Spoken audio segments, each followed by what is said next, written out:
So this guy was making fun of me for riding like a grandpa.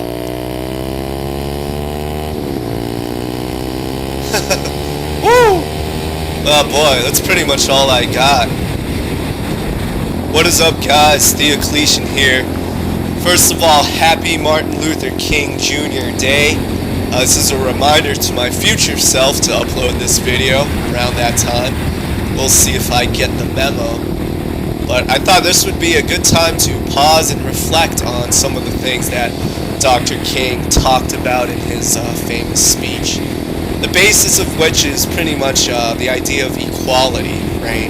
And so for this short video, just wanted to go into what I think equality is for humans and why it's important.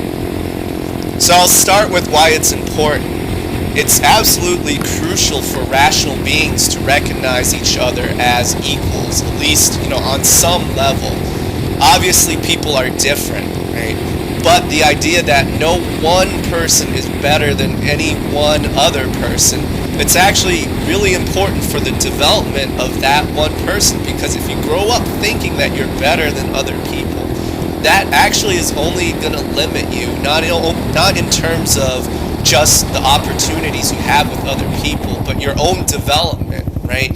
Like, it's true that you can be, let's say, you can be stronger than someone else, right? Let's say you can bench 300 pounds easily, while your friend can only do 200, right?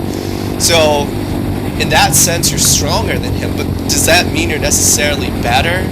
No, not at all. It doesn't change the essence of who you are or who your friend is just because you can do something that he cannot do. And I mean, it seems pretty silly, right? It's pretty straightforward, but people get caught up on this stuff all the freaking time. So the natural tendency is then to try to correct for things like that, right? And in the weight scenario, could bring up things like body weight. Like maybe the guy who only does 200 pounds is a lot lighter than the other guy, right? And so, at least in that example, that kind of works, but that's not always the case. Unfortunately, things just don't normalize out like that, especially when you're talking about human-to-human interactions, which are highly non-linear.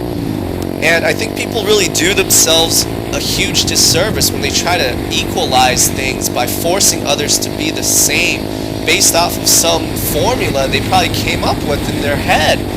And you see this all the time in relationships or with interactions with friends or with family or even in large social groups, right? There's almost this expectation to equalize towards some type of standard. And that's kind of where the problem is. To be able to start this whole process traditionally in this sense, you've always needed some standard.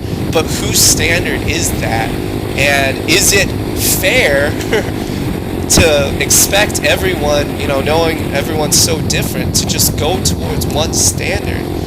It just does not work like that in the real world. And you guys can take my opinion for what it's worth as a recently deposed ruler of a never before mentioned country. Trust me, it does not work on a mass scale with people.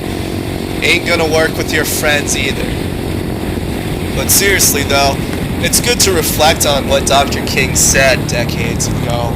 Just basically to respect each other's differences. And boy, thank God for those differences, man. And also to be genuinely interested in understanding people.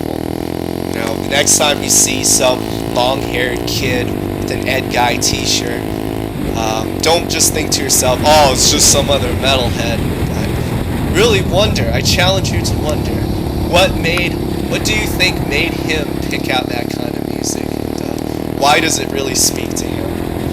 Alright guys, hope you enjoyed this video. Stay tuned for future videos.